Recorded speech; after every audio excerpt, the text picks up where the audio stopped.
নমস্কাৰ তোমালোক সকলোকে স্বাগতম জনাইছোঁ তোমালোকৰ চেনেল জ্ঞানম টিউশ্যনলৈ। আমি এই বছৰ এটা বিশেষ কাম কৰিম বুলি ভাবিছোঁ। কামটো হ'ল যে আমাৰ জ্ঞানম টিউশ্যন এপত ক্লাছ 11 আৰু 12ৰ যিবোৰ ক্লাছ চলি থাকে সেই ক্লাছবোৰত আমি যি থিয়ৰী পাৰ্টটো পঢ়াওঁ, ধৰি লওক চেপ্টাৰ নাম্বাৰ 1 পঢ়ালোঁ। চেপ্টাৰ নাম্বাৰ 1 পঢ়োৱাৰ লগে লগে সেই চেপ্টাৰটোৰ যিবোৰ এক্সাৰচাইজ আছে সেই সকলোবোৰ এক্সাৰচাইজৰ সলিউশ্যন ভিডিঅ'বোৰ আমি তোমালোক সকলোৰে বাবে সমূহীয়াকৈ বনাবলৈ চেষ্টা কৰিম। আশা কৰোঁ ইয়াৰ দ্বাৰা তোমালোক আমাৰ জ্ঞানম টিউশ্যনৰ লগত জড়িত ষ্টুডেণ্টখিনিৰ বাহিৰেও যিসকলে আমাৰ ভিডিঅ' চোৱা, ইউটিউবত ভিডিঅ' চোৱা, তোমালোকৰ বাবেও যথেষ্টখিনি উপকাৰ হ'ব বুলি আমি আশা কৰিছোঁ। আৰু তোমালোকৰ মাজৰ বহুতে আমাক কমেণ্ট বক্সত সুধি থকা বা আমাৰ এই ফোন নম্বৰ এটা দিয়া থাকে, সেই ফোন নম্বৰটোত কল কৰি সুধি থকা যে কোৰ্চটোৰ বিষয়ে বিভিন্ন কথা সুধি থকা হয়নে, আৰু আমি এজনক ৰেছপন্স কৰিবলৈ বৰ দিগদাৰ হয়। সেইবাবে আমি এই ভিডিঅ'টোত এই QR কোড এটা দি দিছোঁ। ক'ত গ'ল QR কোডটো? এইটো এই QR কোডটো দি দিছোঁ। এই QR কোডটো স্কেন কৰিলে তোমালোকে আমাৰ এপত গৈ আমাৰ কোৰ্চবোৰ কেনেকুৱা হয়, তাত কিছুমান ফ্ৰী মেটেৰিয়েল দিয়া আছে, তাৰমানে তোমালোকে 2-3টা ক্লাছ তোমালোকে চাব পাৰা যে কিদৰে ক্লাছ কৰা হয়। সেইবোৰ চাই তোমালোকে কোৰ্চটোৰ বিষয়ে সকলো কথা জানি যাবা। অ'কে, চ' সদায় দৰে without any delay let's get started. So' আমাৰ ক্লাছত যিহেতু আমি চেপ্টাৰ 1টো শেষৰ ফালে আহি পাইছোঁ, সেয়েহে আমি এতিয়া আজিৰ ভিডিঅ'টোত এক্সাৰচাইজ 1.1টোক বাছি লৈছোঁ। অ'কে, এক্সাৰচাইজ 1.1টো আজি আমি ছল্ভ কৰিম। চ' প্ৰথম কুৱেশ্যনটো কি দিছে চোৱা, যে determine whether each of the following relations are reflexive, symmetric and transitive. Reflexive হয়নে নহয়, চিমেট্ৰিক হয়নে নহয়, ট্ৰানজিটিভ হয়নে নহয়, আমি পৰীক্ষা কৰিব লাগে এটা ৰিলেশ্যন। প্ৰথম ৰিলেশ্যনটো কি দিছে? A relation R in the set A, তাৰমানে এই ছেটটোৰ ওপৰত ৰিলেশ্যনটো ডিফাইন কৰা হৈ আছে। অ'কে, আৰু ছেটটো কি 1 2 3 4 আপ টু 14লৈকে আছে ছেটটোত। তেন্তে ৰিলেশ্যনটো কি হ'ব? এই ৰিলেশ্যনটো কি হ'ব? It is a subset of A cross A, হয়নে? অফক'ৰ্ছ এইটো কথা আমি জানো, ডেফিনেশ্যন মতে আমি জানো এইটো কথা। এতিয়া চোৱা, লক্ষ্য কৰা যে আৰ ছেটটোক কিদৰে ডিফাইন কৰিছে? The set of all ordered pairs x, y such that 3x - y is equal to 0. Okay, তে x is related to y হ'ব কেতিয়া হ'ব? যদিহে 3x - y is equal to 0 হয়। গতিকে ইয়াৰ ভিতৰত কি কি এলিমেণ্ট আহিব? এই ছেটটোক আমি, এই ৰিলেশ্যনটোক আমি ছেট বিল্ডাৰ ফৰ্মত লিখি থৈছোঁ, হয়নে নহয়? ছেট বিল্ডাৰ ফৰ্মত লিখাৰ লগে লগে আমি টেবুলাৰ ফৰ্মত তাক কিদৰে লিখিব পাৰোঁ চোৱা। x, y টাইপৰ এলিমেণ্ট আহিব। গতিকে এক্সৰ জেগাত যদি তুমি 1 পুট কৰা, ৱাইৰ মান কি আহিব? 3 আহিব। গতিকে 1, 3 এলিমেণ্টটো আহিব। চিমিলাৰলি 2, 6 এলিমেণ্টটো আহিব নাই? এক্সৰ জেগাত যদি তুমি 2 পুট কৰা, তেন্তে ৱাইৰ মান কি হ'ব লাগিব? 6 হ'ব লাগিব। 2, 6 আহিব। তাৰপিছত 3, 9 আহিব। 4, 12 আহিব, হয়নে? 4, 12 আহিব। চৰি, 12টো লিখাত অলপ বেয়া হৈছে। 4, 12 আহিব। অ'কে, তাৰপিছত 5, 15 আহিবনে? 5, 15 এলিমেণ্টটো নাহে। কিহৰ কাৰণে নাহে? কাৰণ ইয়াত 15 এলিমেণ্টটোৱে নাই। ইয়াত অনলি 14লৈকে আছে, হয়নে? 1ৰ পৰা 14লৈকে আছে। 15 এলিমেণ্টটো নাই, সেইবাবে সি এ ক্ৰছ এৰ এলিমেণ্টেই নহ'ব। সেইবাবে সেই এলিমেণ্টটো আৰ ছেটটোৰ ভিতৰত নাহে, আৰ ৰিলেশ্যনটোৰ ভিতৰত নাহে। গতিকে আৰ ৰিলেশ্যনত আমি মাত্ৰ এইকেইটা এলিমেণ্ট পাম। এতিয়া এই ৰিলেশ্যনটো ৰিফ্লেক্সিভ হয়নে নহয় আমি পৰীক্ষা কৰিম। তাৰমানে আমি প্ৰথমত কি চাম? তাৰ ৰিফ্লেক্সিভিটি চাম দেই, ৰিফ্লেক্সিভিটি পৰীক্ষা কৰিম। এতিয়া ৰিফ্লেক্সিভ হ'বৰ কাৰণে আমাৰ ডেফিনেশ্যনটো কি আছিলে? যে এ টাইপৰ সকলোবোৰ এলিমেণ্ট আৰত থাকিব লাগে for all small a belongs to capital A. এই কথাটো ছেটিছফাই হ'ব লাগে। কিন্তু ইয়াত লক্ষ্য কৰা যে ইয়াত তোমাৰ 1 2 3 4 এই এলিমেণ্টবিলাক আছে, হয়নে নহয়? কিন্তু 1, 1 এলিমেণ্টটো ইয়াত নাই, 2, 2 এলিমেণ্টটো নাই, 3, 3 এলিমেণ্ট নাই, কোনো এলিমেণ্টেই ইয়াত নাই। গতিকে ই ৰিফ্লেক্সিভ ৰিলেশ্যন নহয়। যিহেতু এটাও নাই, গতিকে তুমি যিকোনো এটা কাউণ্টাৰ এক্সাম্পল লিখিলেই হ'ল, গোটেইখিনি লিখি থাকিব নালাগে। এইদৰে লিখিলে হ'ল, signs 1, 1 does not belong to R, hence R is not reflexive. হৈ গ'ল, ইমানেই আৰু। R is not reflexive, এইখিনি লিখিলেই হৈ যাব। তোমালোকে এটা কথা লক্ষ্য কৰা যে যদিও ইয়াত 1, 1 থাকিলেহেঁতেন, ধৰি লওক 1, 1 আছে, তথাপি সি ৰিফ্লেক্সিভ নহয়। ধৰি লওক 2, 2 আছে, তথাপি সি ৰিফ্লেক্সিভ নহয়। কিহৰ কাৰণে ৰিফ্লেক্সিভ নহয়? কাৰণ ৰিফ্লেক্সিভ হ'বৰ কাৰণে 1,1, 2,2, 3,3, 4,4 up to 14,14 সব এলিমেণ্ট থাকিব লাগিব, তেতিয়াহে সি ৰিফ্লেক্সিভ হ'ব। তাৰ মাজৰ যদি এটাও নাথাকে, এই 14টা এলিমেণ্টৰ ভিতৰত যদি এটা এলিমেণ্টো নাথাকে, এটা অৰ্ডাৰ পেয়াৰো যদি নাথাকে, তথাপি সি ৰিফ্লেক্সিভ নহ'ব। অ'কে, কিন্তু ইয়াত 14টাৰ এটাও নাই, কিন্তু 14টাৰ ধৰি লোৱা 13টাই যদি আছে, এটাও যদি নাই, তথাপি সি ৰিফ্লেক্সিভ নহ'ব। কথাটো মন কৰিবা দেই। চ' এতিয়া ই ৰিফ্লেক্সিভ নহয় বুলি মই গম পালোঁ। এতিয়া চিমেট্ৰিক হয়নে নহয়, এতিয়া ইয়াৰ চিমেট্ৰি আমি পৰীক্ষা কৰিবলৈ চেষ্টা কৰোঁ দেই। চিমেট্ৰিক হয়নে নহয় চোৱা, যে 1,3 এলিমেণ্টটো আৰৰ ভিতৰত আছে, কিন্তু 3,1 এলিমেণ্টটো নাই। 2,6 আছে, কিন্তু 6,2 নাই। 3,9 আছে, 9,3 ইয়াৰ ভিতৰত নাই। 4,12 আছে, 12,4 নাই। গতিকে ই চিমেট্ৰিক ৰিলেশ্যন নহয়। কিন্তু তোমালোকে এই গোটেইকেইটা কাউণ্টাৰ এক্সাম্পল দিব নালাগে, এটা দিলেই হ'ল। since 1,3 belongs to R but 3,1 does not belong to R, hence যিহেতু 1,3 আছে কিন্তু 3,1 নাই, hence R is not symmetric. okay, understood? একদম সহজ কথা হয়নে, একদমেই সহজ কথা। R is not symmetric. এতিয়া চোৱা, ই ট্ৰানজিটিভ হয়নে নহয়, আমি কি পৰীক্ষা কৰিম, ইয়াৰ ট্ৰানজিটিভিটি পৰীক্ষা কৰিম দেই। চোৱা, ই ট্ৰানজিটিভ হয়নে নহয়, ৰিলেশ্যনটোত লক্ষ্য কৰা 1,3 আছে, 3,9 আছে, তাৰমানে A, B আৰু B, C টাইপৰ এলিমেণ্ট আছে, কিন্তু A, C টাইপৰ এলিমেণ্ট নাই, তাৰমানে 1,9 এলিমেণ্টটো ইয়াত নাই।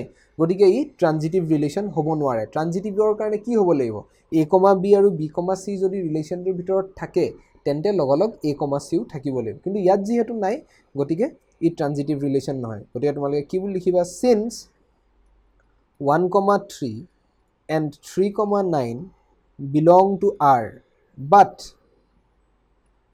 1,9 does not belong to R, hence R is not transitive. প্ৰথম এক্সাম্পলটো একেবাৰেই ইজি আছিলে, কিন্তু পাছলৈ তোমালোকৰ অলপ টান এক্সাম্পল কেইটামান আহিব। অ'কে, চ' প্ৰথম এক্সাম্পলটোত আমি কি গম পালোঁ, ই ৰিফ্লেক্সিভো নহয়, চিমেট্ৰিকো নহয়, ট্ৰানজিটিভো নহয়। অ'কে, এটাও নহয়। এতিয়া 2 নম্বৰ কুৱেশ্যনটো চোৱা, যে 2 নম্বৰটোত কি দিছে, relation R in the set N of natural numbers defined as R is the set of all x, y such that y is equal to x plus 5 আৰু x is less than 4.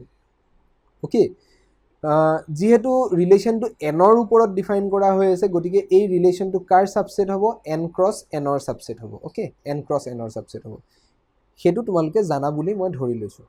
চ' আৰৰ ভিতৰত কেনেকুৱা ধৰণৰ element থাকিব, x is related to y হ'ব, যদিহে y is equal two x plus 5 হয় আৰু x ইজ লেছ দেন 4 হয়, হয়নে নহয়। গতিকে এক্সৰ মান কি কি হ'ব পাৰে, এক্সৰ মান 1, 2, 3 লৈকে হ'ব পাৰে, তাৰপিছত আৰু একো হ'ব নোৱাৰে, কাৰণ এক্সৰ মান 4তকৈ সৰু বুলি, ষ্ট্ৰিক্টলি লেছ দেন 4 বুলি আমাক ইয়াত চৰ্ত এটা দি দিছে। চ' এক্সৰ মান যদি 1 হয়, তেনেহ'লে ৱাইৰ মান কি হ'ব, 1 প্লাছ 5 ইজ ইকুৱেল টু 6, হয়নে। তাৰপিছত এক্সৰ মান যদি 2 হয়, 2 প্লাছ 5 ৱাইৰ মান 7 হ'ব। তাৰপিছত এক্সৰ মান যদি 3 হয়, 3 প্লাছ 5 ৱাইৰ মান 8 হ'ব। চ' এই ৰিলেশ্যনটোত মাত্ৰ এই 3টা এলিমেণ্টেই থাকিব, বাকী একো এলিমেণ্ট নাথাকে। অ'কে, বুজি পালা, ছেট বিল্ডাৰ ফৰ্মৰ পৰা আমি টেবুলাৰ ফৰ্মত ৰিলেশ্যনটোক লিখি লৈছোঁ। এতিয়া এই ৰিলেশ্যনটো ৰিফ্লেক্সিভ হয়নে নহয়, মই বাৰে বাৰে তোমালোকৰ প্ৰত্যেকটো কুৱেশ্যনৰ বাবে লিখি নাথাকোঁ, কাৰণ এইবোৰ কিছুমান সহজ কুৱেশ্যন হয়নে।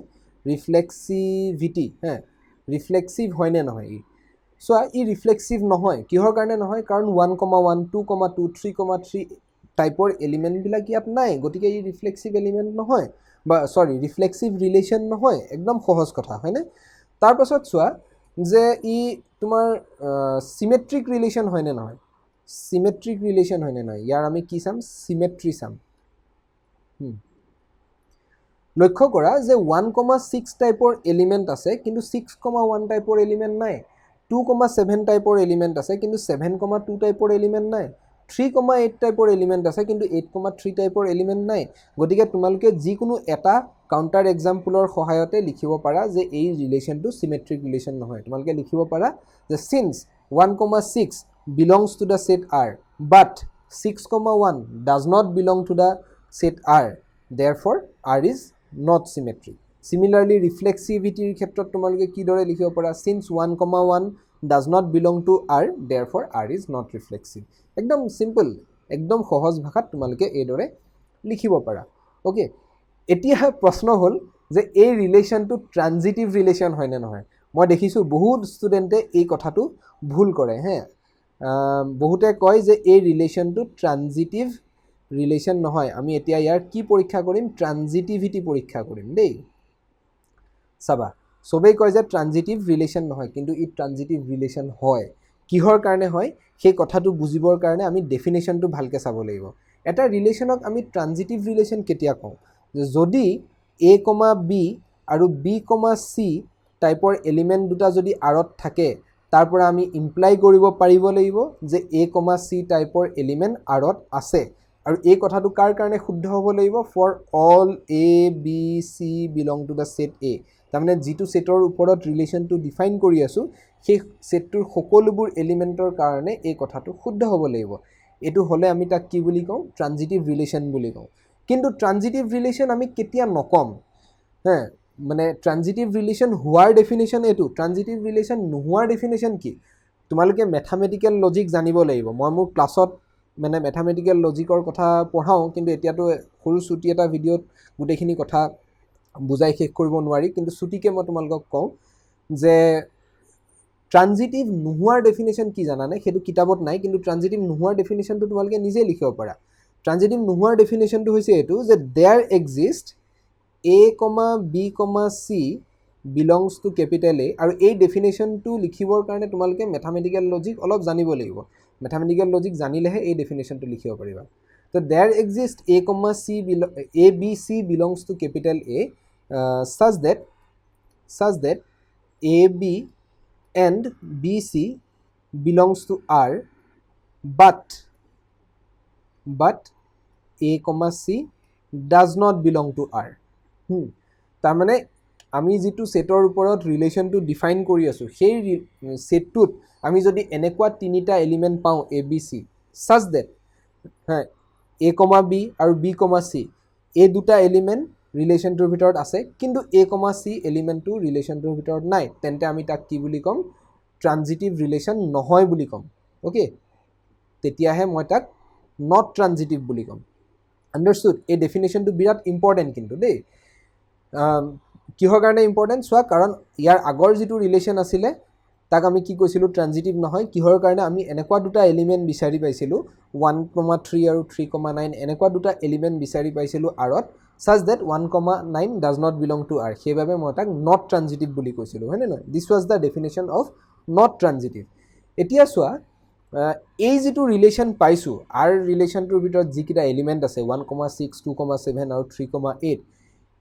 এই ৰিলেশ্যনটোক নট ট্ৰানজিটিভ বুলি কোৱাৰ কোনো যুক্তি নাই মোৰ ওচৰত ট্ৰানজিটিভ বুলি কোৱাৰ যুক্তি আছেনে নাই সেইটো পিছত চাম মই কিন্তু নট ট্ৰানজিটিভ বুলি কোৱাৰ কোনো যুক্তি নাই সেইবাবে মই তাক ট্ৰানজিটিভ বুলি ক'ব লাগিব লক্ষ্য কৰা যে আমি নট ট্ৰানজিটিভ কেতিয়া ক'ম যে আমি a, b আৰু b, c টাইপৰ দুটা এলিমেণ্ট আৰত পাব লাগিব such that a, c does not belong to R আমি তেনেকুৱা এলিমেণ্ট থাকিলেহে তাক মই নট ট্ৰানজিটিভ বুলি ক'ম হয়নে নহয় কিন্তু ইয়াত এনেকুৱা কোনো এলিমেণ্টেই নাই ইয়াত 1,6 টাইপৰ এলিমেণ্ট আছে কিন্তু 6, something টাইপৰ এলিমেণ্ট নাই ইয়াত 2,7 আছে কিন্তু 7, something নাই 3,8 আছে কিন্তু 8, something নাই এনেকুৱা কোনো এলিমেণ্টেই নাই যিটোৰ কাৰণে মই আৰক নট ট্ৰানজিটিভ বুলি ক'ম গতিকে মই তাক ট্ৰানজিটিভ বুলি ক'বলৈ বাধ্য এইটো কি বুলি কয় জানানে এই লজিকটো যে আছে এই লজিকটোৰ আণ্ডাৰতে তোমালোকে এই যে যোৱা বছৰ যে পাই আহিছিলা যে MT সেটক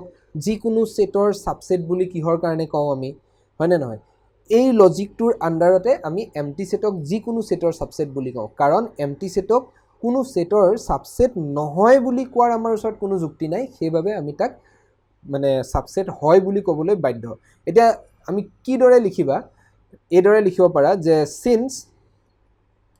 since there does not exist there does not exist বা এই কথাটো এইদৰেও লিখিব পাৰা মানে there does not exist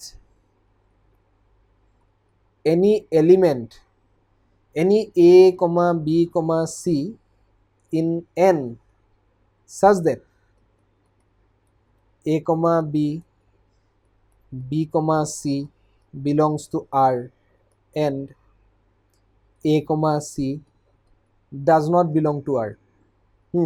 এনেকুৱা যিহেতু কোনো এলিমেণ্টেই নাই এনৰ ভিতৰত যাতে এই কথাটো শুদ্ধ হয়, এনেকুৱা যিহেতু হৈ থকা নাই, hence we cannot say that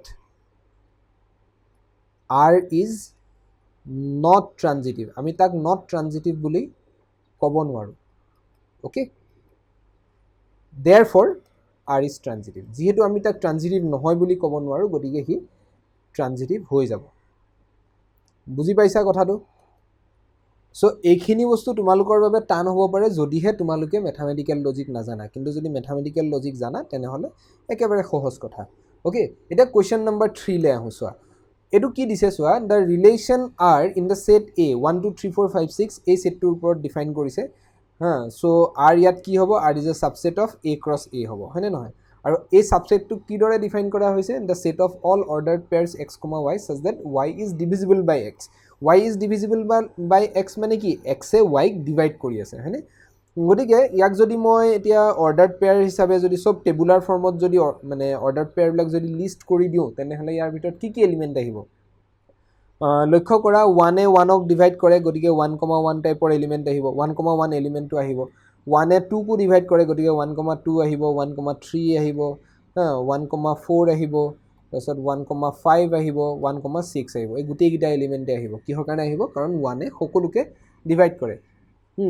y is divisible by x বুলি কৈছে, হয় নহয়? কাৰণ 1 is divisible by 1, 2 is divisible by 1, 3 is divisible by 1, similarly 6 is divisible by 1, therefore এই গোটেইকেইটা এলিমেণ্ট আহিব। এতিয়া 2ৰ লগত জড়িত কি কি এলিমেণ্ট আহিব? 2,2 আহিব, হয় নহয়? 2,4 আহিব, 2,6 আহিব, 2,5, 2,3 এইবোৰ এলিমেণ্ট নাহে। 3ৰ লগত জড়িত কি কি এলিমেণ্ট আহিব? 3,3 আহিব আৰু 3,6 আহিব, বাকী একো এলিমেণ্ট নাহে, কাৰণ 3 does not divide 5, 3 does not divide 4। 4ৰ লগত জড়িত কি কি এলিমেণ্ট আহিব? অনলি 4,4 আহিব, কাৰণ বাকী একো এলিমেণ্ট নাহে, হয়নে? তাৰপিছত চিমিলাৰলি 5,5 আহিব আৰু 6,6 আহিব, এইকেইটা এলিমেণ্টে আহিব, বাকী একো এলিমেণ্ট নাহে। অ'কে, চ' এই আৰ ৰিলেশ্যনটোক মই অলপ মানে বেয়াকৈ লিখিছোঁ, বেয়াকৈ লিখা নাই, তাৰমানে 1ৰ লগত জড়িত এলিমেণ্টবিলাক এটা লাইনত লিখিছোঁ, তাৰপিছত 2ৰ লগত জড়িত এলিমেণ্টবিলাক এটা লাইনত লিখিছোঁ, চিমিলাৰলি এনেকৈ হৰাইজেণ্টেলি লিখি গৈছোঁ। অ'কে, যাতে কথাখিনি স্পষ্ট হৈ পৰে। এতিয়া এই ৰিলেশ্যনটোক দেখি পেলাই তোমালোকে কি ভাবা যে ই ৰিফ্লেক্সিভ ৰিলেশ্যন হয়নে? ৰিফ্লেক্সিভ ৰিলেশ্যন হয়নে? ই ৰিফ্লেক্সিভ ৰিলেশ্যন হয়। কিহৰ কাৰণে হয়? কাৰণ চোৱা, ইয়াত কি কি এলিমেণ্ট আছে? 1 2 3 4 5 6 এলিমেণ্ট আছে এই ছেটটোৰ ভিতৰত, আৰু ইয়াত 1,1 2,2 3,3 4,4 5,5 6,6 এই গোটেইকেইটা এলিমেণ্টেই ইয়াত আছে, এই ৰিলেশ্যনটোৰ ভিতৰত আছে, গতিকে ই ৰিফ্লেক্সিভ ৰিলেশ্যন হয়। তাৰপাছত চোৱা, ই চিমেট্ৰিক ৰিলেশ্যন হয়নে নহয়? এতিয়া ইয়াৰ আমি চিমেট্ৰি চাওঁ, আৰু এই কথাটো তোমালোকে কিদৰে লিখিব পাৰা? Signs a, a belongs to R for all a belongs to capital A, therefore R is reflexive, এইদৰে লিখিব পাৰা। অ'কে, মই লিখি থকা নাই, আৰু লিখি থাকিলে ভিডিঅ'টো বৰ লম্বা হৈ যায়, তোমালোকৰো বৰ লাগিব, কিমান আৰু লিখি থাকিম, হয়নে? এতিয়া ই চিমেট্ৰিক হয়নে নহয়? ইয়াৰ চিমেট্ৰিটো চেক কৰোঁ। লক্ষ্য কৰা যে 1,2 টাইপৰ এলিমেণ্ট আছে, 1,2 আছে কিন্তু 2,1 নাই, 1,3 আছে 3,1 নাই, বা 1,4 আছে 4,1 নাই, হয়নে? গতিকে ই চিমেট্ৰিক ৰিলেশ্যন নহয়। ইয়াৰে যিকোনো এটা এক্সাম্পল উঠাই পেলাই তোমালোকে লিখি দিব পাৰা।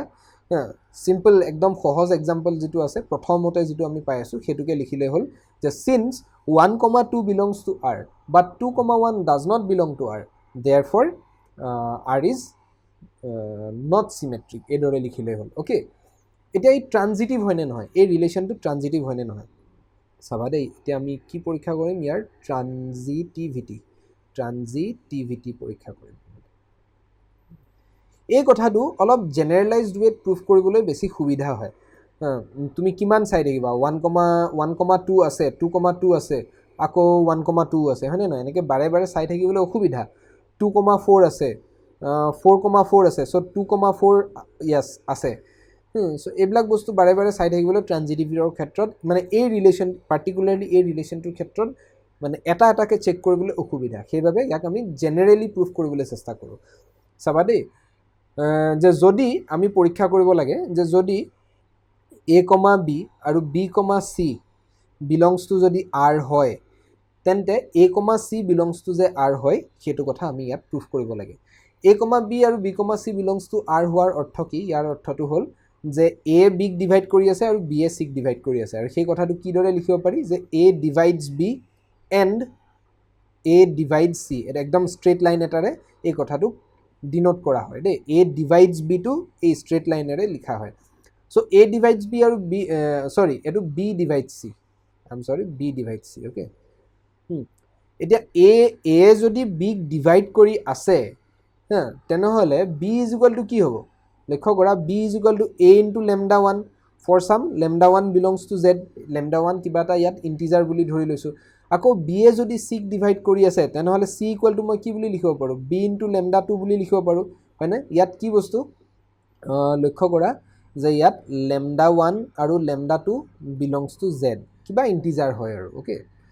চ' এইদৰে মই লিখিব পাৰোঁ। এতিয়া b is equal to a lambda 1 আৰু c is equal to b lambda 2। এতিয়া লক্ষ্য কৰা যে c ইজ ইকুৱেল টু যে b লেমডা 2 যে পালোঁ আমি, c is equal to b lambda 2 আৰু b ইকুৱেল টু কি? a লেমডা 1, হয়নে নহয়? গতিকে bৰ জেগাত মই a লেমডা 1 লিখি পেলাই ইনটু লেমডা 2 বুলি লিখিব পাৰোঁ। This is equal to a into lambda 1 lambda 2, হয় নে নহয়? এতিয়া এই লেমডা 1 ইনটু লেমডা 2 এইটো কি বস্তু? এইটো এটা ইণ্টিজাৰ হয়, হয় নহয়? c is equal to a into lambda 1 into lambda 2, এইটো কি বস্তু? এটা ইণ্টিজাৰে হয়। গতিকে আমি কি গম পালোঁ যে এও কি কৰি আছে? c ক ডিভাইড কৰি আছে। ইয়াৰ পৰা আমি কি গম পালোঁ যে a অলছ' ডিভাইড c। এতিয়া a যদি c ক ডিভাইড কৰে ইয়াৰ অৰ্থ কি? ইয়াৰ অৰ্থ হ'ল যে a, c এলিমেণ্টটো rত থাকিব, অ'কে। a, c এলিমেণ্টটো rত থাকিব। এতিয়া আমি প্ৰথমত কি চালোঁ যে a, b আৰু b, c যদি rত থাকে তেনেহ'লে a, c ও rত থাকিব। গতিকে এই যিটো ৰিলেশ্যন আছে যে a ডিভাইডছ b বা b is divisible by a, দুটা একেই ৰিলেশ্যনেই হয়। তাক মানে বেলেগ বেলেগ ধৰণে ক'ব পাৰি যে a ডিভাইডছ b ৰিলেশ্যন বা b is divisible by a relation. এই ৰিলেশ্যনটো সদায় এটা ট্ৰানজিটিভ ৰিলেশ্যন হয়। ডাজ নট মেটাৰ তুমি কি ছেটৰ ওপৰত ডিফাইন কৰি আছা। ইয়াত মানে ডিফাইন কৰি থকা ছেটটো অতি সৰু ছেট 1 2 3 4 5 6, কিন্তু তুমি যদি এনৰ ওপৰতো ডিফাইন কৰা তথাপি সি এটা ট্ৰানজিটিভ ৰিলেশ্যনেই হ'ব। তুমি যেনেকুৱা ছেটৰ ওপৰতে ডিফাইন নকৰা কিয় সি সদায় এটা ট্ৰানজিটিভ ৰিলেশ্যনেই হ'ব, অ'কে। আণ্ডাৰষ্টুড? একদম সহজ বস্তু। চ' আমি কি গম পালোঁ যে ই ৰিফ্লেক্সিভ ৰিলেশ্যন হয়, তাৰপিছত চিমেট্ৰিক নহয় কিন্তু ট্ৰানজিটিভ ৰিলেশ্যন হয়। আৰু এই কথাটো যিকোনো ছেটৰ ওপৰত ডিফাইন কৰা ৰিলেশ্যনৰ বাবেই কথাটো শুদ্ধ হয়। তাৰমানে এই ৰিলেশ্যনটো y is divisible by x, এই ৰিলেশ্যনটো মানে তুমি যি ছেটৰ ওপৰতে ডিফাইন নকৰা কিয় সি সদায় ৰিফ্লেক্সিভ হ'ব, চিমেট্ৰিক নহ'ব আৰু ট্ৰানজিটিভ হ'ব, অ'কে। আণ্ডাৰষ্টুড? এতিয়া আমি নেক্সট কুৱেশ্যনলৈ যাওঁ হয়। এতিয়া এইটো কুৱেশ্যন কি দিছে চোৱা যে relation r in the set z of all integers defined as r is the set of all ordered pairs x, y such that x minus y is an integer। বিৰাট ধুনীয়া relation দেই এইটো।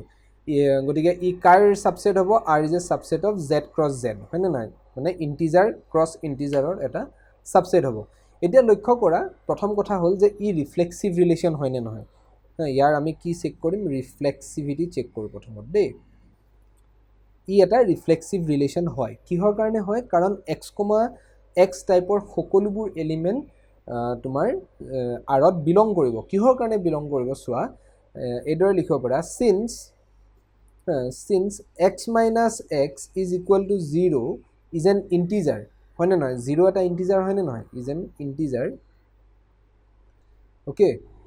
Therefore x, x belongs to r for all x belongs to z, okay।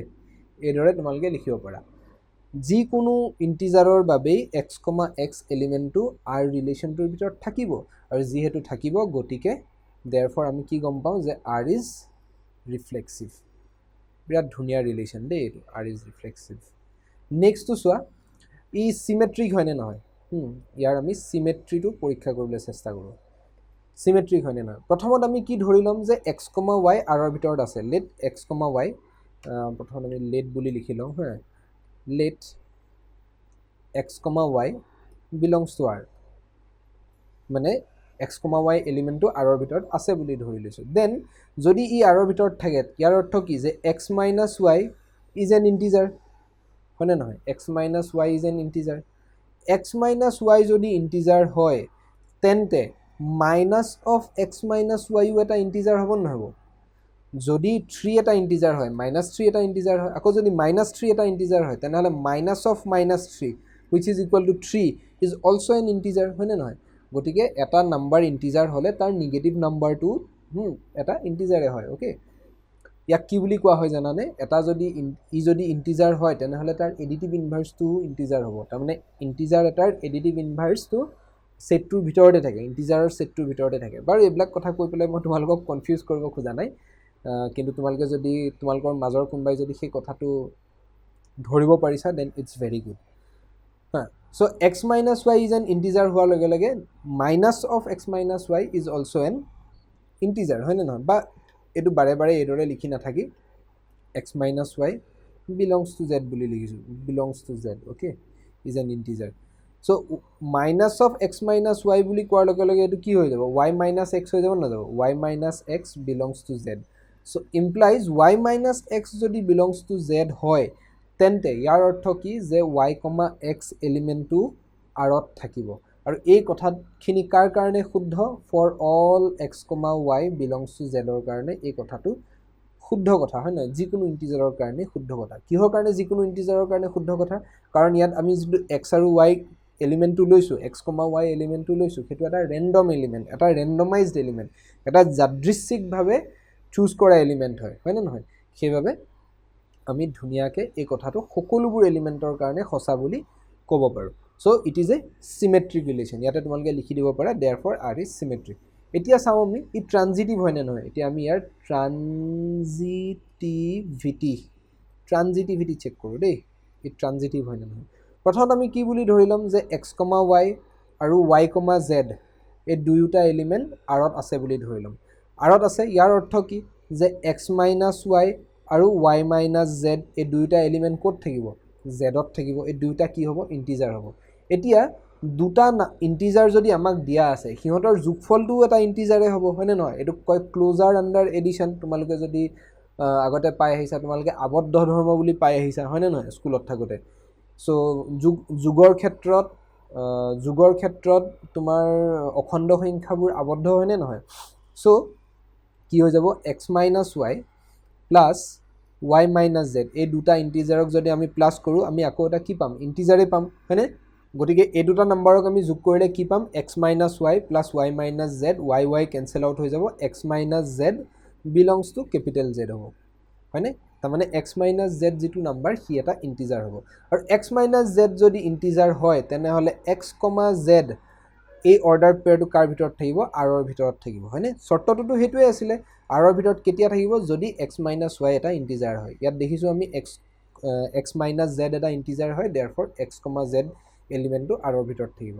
চ' আমি আৰু এই কথাটো কাৰ বাবে শুদ্ধ? For all x, y, z belongs to capital z. এই সকলোবোৰ ইন্টিজাৰৰ বাবে এই কথাটো শুদ্ধ। Therefore R is transitive. আমি কি দেখিলোঁ? এই ৰিলেশ্যনটো ৰিফ্লেক্সিভো হয়, চিমেট্ৰিকো হয়, ট্ৰানজিটিভো হয়। গতিকে ই কি হ'ব? ই এটা ইকুইভেলেঞ্চ ৰিলেশ্যন হ'ব, হয়নে? আৰু এইটো যদি ইকুইভেলেঞ্চ ৰিলেশ্যন হয়, তেনেহ'লে ইয়াৰ ইকুইভেলেঞ্চ ক্লাছবোৰ কেনেকুৱা হ'ব? তোমালোকে অলপ ভাবিবলৈ চেষ্টা কৰিবাচোন, উলিয়াবলৈ চেষ্টা কৰিবাচোন। সেইটো তোমালোকক হোমৱৰ্ক দিলোঁ। যিহেতু ই এটা ইকুইভেলেঞ্চ ৰিলেশ্যন হয়, ইয়াৰ ইকুইভেলেঞ্চ ক্লাছবোৰ কেনেকুৱা হ'ব? আশা কৰোঁ তোমালোকে সেই বস্তুটো পাৰিবা। এতিয়া নেক্সট কুৱেশ্যনটো চোৱা কি দিছে, যে relation R in the set A of human beings in a town at a particular time. Okay, A এটা ছেট আছে, সেই এ ছেটটোত কি থাকিব? এটা পাৰ্টিকুলাৰ টাউনৰ এটা পাৰ্টিকুলাৰ টাইমত থকা হিউমেন বিঙৰ সংহতি, অ'কে, হিউমেন বিঙৰ ছেট। এতিয়া সেই ছেটটোৰ ওপৰত এটা ৰিলেশ্যন ডিফাইন কৰিছে। ৰিলেশ্যনটো কি বুলি ডিফাইন কৰিছে? The set of all ordered pairs x, y such that x and y work at the same place। এইটো হৈছে এটা ৰিলেশ্যন। এতিয়া এই ৰিলেশ্যনটো এটা তোমাৰ ৰিফ্লেক্সিভ ৰিলেশ্যন হয়নে নহয়? প্ৰথমত চোৱা, ৰিফ্লেক্সিভ ৰিলেশ্যন হ'বৰ কাৰণে কি হ'ব লাগিব? x, x টাইপৰ এলিমেণ্ট ইয়াত থাকিব লাগিব। ইয়াত x, x টাইপৰ এলিমেণ্ট থাকিবনে? অবভিয়াছলি থাকিব। কিহৰ কাৰণে থাকিব? কাৰণ x and x work at the same place। এজন মানুহে নিজেই নিজৰ লগততো ছেইম প্লেচতে থাকি পেলাই কাম কৰিব, হয়নে নহয়? গতিকে x, x টাইপৰ এলিমেণ্টবিলাক ইয়াত থাকিব। সেই যুক্তিটো তোমালোকে কিদৰে লিখিব পাৰা? চিন্স x and x, কথাটো লিখিবলৈ অলপ মানে অশান্তি পোৱাৰ নিচিনা লাগিব, যে x and x work at the same place, obvious কথা আৰু হয়নে, work at the same place, therefore x comma x belongs to R for all x belongs to capital A, হয়নে, therefore এই ৰিলেশ্যনটো কি হৈ যাব, এটা ৰিফ্লেক্সিভ ৰিলেশ্যন হ'ব। আকৌ ই চিমেট্ৰিক ৰিলেশ্যন হ'ব নে নহ'ব, অবভিয়াছলি চিমেট্ৰিক ৰিলেশ্যন হ'ব, কাৰণ এক্স কমা ৱাই এটা যদি এলিমেণ্ট মানে ৰিলেশ্যনটোৰ ভিতৰত থাকে তাৰ অৰ্থ কি হ'ব, x and y work at the same place. X and y work at the same place মানে কি, y and x work at the same place, হয় নহয়, গতিকে ৱাই কমা এক্স এলিমেণ্টটো আৰৰ ভিতৰত থাকিব, গতিকে ই এটা চিমেট্ৰিক ৰিলেশ্যন হ'ব। আকৌ ট্ৰানজিটিভ হ'ব নে নহ'ব, অবভিয়াছলি ট্ৰানজিটিভ হ'ব, কাৰণ x comma Y, Y comma Z এই দুটা যদি এলিমেণ্ট তোমাৰ আৰৰ ভিতৰত থাকে, ইয়াৰ অৰ্থ কি যে x and y work at the same place and y and z work at the same place. এতিয়া এক্সে ক'ত কাম কৰে, য'ত ৱাইয়ে কাম কৰে, জেডে ক'ত কাম কৰে, য'ত ৱাইয়ে কাম কৰে, গতিকে এক্সে ক'ত কাম কৰিব, য'ত জেডে কাম কৰিব, হয়নে নহয়, therefore x and z work at the same place হৈ যাব। গতিকে ইয়াৰ পৰা আমি ইমপ্লাই কৰিব পাৰোঁ যে x comma z belongs to R, আৰু যিহেতু এইটোৰ পৰা এইটো আমি ইমপ্লাই কৰিব পাৰি আছোঁ, therefore this relation is a transitive relation. Okay, মই লিখি থকা নাই কাৰণ এইবোৰ একদম সহজ বস্তু, সেইবাবে মই লিখি থকা নাই। গতিকে আমি কি গম পালোঁ, এই ৰিলেশ্যনটো তোমাৰ ৰিফ্লেক্সিভো হয়, চিমেট্ৰিকো হয়, ট্ৰানজিটিভো হয়। গতিকে ই এটা কি ৰিলেশ্যন, ই এটা ইকুইভেলেঞ্চ ৰিলেশ্যন। অ'কে, নেক্সট এক্সাম্পলটো চোৱা, সেই ছেটটোৰ ওপৰতে ডিফাইন কৰিছে যে x and y live in the same locality. Obviously ই এটা ৰিফ্লেক্সিভ ৰিলেশ্যন হ'ব, কিহৰ কাৰণে, কাৰণ x and x live in the same locality, therefore x comma x টাইপৰ সকলোবোৰ এলিমেণ্ট আৰৰ ভিতৰত থাকিব, for all x belongs to capital A, হয় নহয়, গতিকে ই এটা ৰিফ্লেক্সিভ ৰিলেশ্যন হ'ব। তোমালোকে লিখিব পাৰিছানে নাই মোক জনাবা দেই, যদি লিখিব নোৱাৰা তেনেহ'লে তোমালোকে এই PDF টো ডাউনলোড কৰি ল'ব পাৰিবা, এই PDF টোৰ লিংক মই তলত দি দিম, মানে ভিডিঅ' ডেছক্ৰিপশ্যনত দি দিম, তেতিয়া সেইটো ডাউনলোড কৰি পেলাই তোমালোকে গোটেইখিনি বস্তু ধুনীয়াকৈ লিখিব পাৰিবা। কিন্তু নিজে লিখিবলৈ চেষ্টা কৰিবা, লিখিবলৈ শিকাটো এটা মানে বিৰাট ভাল কলা দেই, মেথামেটিক্স লিখিবলৈ জানিব লাগে, শিকিব লাগে, চেষ্টা কৰিব লাগে। অ'কে, চ' ই এটা ৰিফ্লেক্সিভ ৰিলেশ্যন হয়। তাৰপাছত ই চিমেট্ৰিক ৰিলেশ্যন হ'ব নে নহ'ব, অবভিয়াছলি চিমেট্ৰিক ৰিলেশ্যন হ'ব, কাৰণ এক্স কমা ৱাই যদি আৰৰ ভিতৰত থাকে, ইয়াৰ অৰ্থ কি, যেন x and y live in the same locality, তেন্তে y and x live in the same locality, ইয়াৰ পৰা আমি কি ইমপ্লাই কৰিব পাৰোঁ যে y comma x belongs to R, হয়নে, গতিকে ই কি হৈ যাব, এটা চিমেট্ৰিক ৰিলেশ্যন হৈ যাব। ট্ৰানজিটিভ হ'ব নে নহ'ব, অবভিয়াছলি ট্ৰানজিটিভ হ'ব, কিহৰ কাৰণে হ'ব, কাৰণ x comma y and y comma z belongs to যদি আৰ বুলি তুমি ধৰি লোৱা, তেন্তে ইয়াৰ অৰ্থ কি যে x and y live in the same locality, y and z live in the same locality, therefore x and z live in the same locality, therefore x comma z belongs to R হৈ যাব, হয়নে, গতিকে ই কি হৈ যাব, এটা transitive relation হৈ যাব। একদম সহজ কথা, আশা কৰোঁ তোমালোকে বুজি পাইছা। যদি বুজি নাই পোৱা তেনেহ'লে কমেণ্ট কৰিবা যে ছাৰ এই কুৱেশ্যনটো, এইটো কুৱেশ্যনৰ ইমান নম্বৰটো বুজি নাপালোঁ, আকৌ এবাৰ বুজাই দিয়ক। অ'কে, বা এতিয়া চি নম্বৰ কুৱেশ্যনটো হ'ল যে ছেম ছেটৰ ওপৰতে ডিফাইন কৰি আছে দেই গোটেইকেইটা relation. R is the set of all ordered pairs x comma y such that x is exactly 7 centimetre taller than y. তাৰমানে এইজন যদি এক্স হয় বা এক্স যদি ইমানখিনি হয়, ৱাই ধৰি লোৱা ইমানখিনি ইমান হ'ব, তাৰমানে তেওঁ 7 চেণ্টিমিটাৰ বেছি ওখ। এতিয়া এক্স নিজেই নিজৰ লগত ৰিলেটেড হ'বনে, কেতিয়াও নহয়, কাৰণ এক্স নিজেই নিজতকৈ 7 চেণ্টিমিটাৰ ওখ হ'ব জানো, কেতিয়াও নহয়, গতিকে x is never related to x, therefore this relation is not reflexive relation. সেইটো কথা তোমালোকে কিদৰে লিখিব পাৰা যে since x is not 7 centimetre taller than x, x নিজেই নিজতকৈ 7 চেণ্টিমিটাৰ টলাৰ হ'ব পাৰে জানো, therefore x comma x does not belong to R, হয়নে, therefore R is not reflexive, এইদৰে তোমালোকে লিখিব পাৰা। তাৰপাছত আহিলে যে ই চিমেট্ৰিক হ'ব নে নহ'ব, অবভিয়াছলি চিমেট্ৰিক নহ'ব। চিমেট্ৰিক কিহৰ কাৰণে নহ'ব, কাৰণ x comma y belongs to যদি আৰ হয়, ইয়াৰ অৰ্থ কি, ইয়াৰ অৰ্থটো হৈছে যে x is exactly 7 centimetre taller than y, তেন্তে ৱাই কি হ'ব, এক্স যদি এক্স ওখ,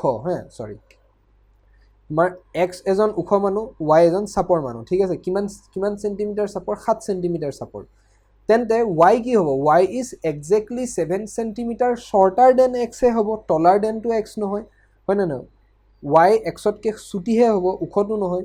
সেইবাবে মানে y xতকৈ চাপৰহে হ'ব, ওখটো নহয়। সেইবাবে y is not related two x, হয়নে? গতিকে ই চিমেট্ৰিক ৰিলেশ্যন নহয়। তাৰপাছত ই ট্ৰানজিটিভ ৰিলেশ্যন হ'বনে? ট্ৰানজিটিভ ৰিলেশ্যনো নহ'ব। কিহৰ কাৰণে নহ'ব চোৱা, ধৰি ল'লোঁ x, y belongs two r, y, z belongs two r। Okay, তেন্তে x is 7 cm taller than y, y is 7 cm taller than z, then x is 14 cm taller than z হৈ যাব, হয়নে নহয়? x zতকৈ 14 cm ওখ হ'ব, 7 cm ওখ নহয়। ইয়াত x আৰু y ৰিলেটেড হ'বলৈ একজেক্টলি 7 cm taller হ'ব লাগিব, তাতকৈ বেছি হ'লে নহ'ব। গতিকে যিহেতু x is 14 cm taller than z, therefore x is not related to z। Okay, তেন্তে x, z does not belong to r। Okay, সেইবাবে ই এটা ট্ৰানজিটিভ ৰিলেশ্যন নহয়। গতিকে এনেকুৱা এটা আমি ৰিলেশ্যন পালোঁ যিটো ৰিফ্লেক্সিভো নহয়, চিমেট্ৰিকো নহয়, ট্ৰানজিটিভো নহয়। Okay, understood. নেক্সট কুৱেশ্যন চোৱা কি দিছে, যে r is the set of all x, y such that x is wife of y। এতিয়া ই ৰিফ্লেক্সিভ ৰিলেশ্যন হ'ব নে নহ'ব? এজন মানুহ নিজেই নিজৰ ৱাইফ হ'ব পাৰে নেকি? আজিকালি বাৰু পাৰে। ৰিচেণ্টলি তোমালোকৰ এটা নিউজত আহিছিল নহয়, এজনী ছোৱালীয়ে নিজে নিজকে বিয়া পাতিছে। আজিকালি পাৰে, কিন্তু এই প্ৰশ্নটো যেতিয়া ছেট কৰিছিলে আই থিংক তেতিয়া পাৰা নাছিলে, সেইবাবে এই প্ৰশ্নটো দিয়া হৈছে। কিন্তু এতিয়া কি উত্তৰ লিখিম আৰু? নাই, x is not related to x, therefore x, x does not belong to R. X, x আৰৰ ভিতৰত থাকিব নোৱাৰে, কাৰণ এজন মানুহে নিজেই নিজৰ ৱাইফ হ'ব নোৱাৰে। সেইবাবে আৰ ইজ নট মানে আৰ ইজ নট ৰিফ্লেক্সিভ, হয়নে? এতিয়া 2 নম্বৰ কথাটো হ'ল যে ই চিমেট্ৰিক হয়নে? প্ৰথমত আমি ধৰোঁ যে x, y belongs to R. X, y belongs to R মানে কি? X is wife of y. এতিয়া y is wife of x হ'ব পাৰে নেকি? সেইটোও পাৰে, সেইটোও আজিকালি পাৰে। কাৰণ লেছবিয়ান কাপলে যদি বিয়া পাতে, বাৰু ইণ্ডিয়ান কনষ্টিটিউশ্যনত কি ল আছে সেইবিলাকৰ পিনে নাযাওঁ বাৰু।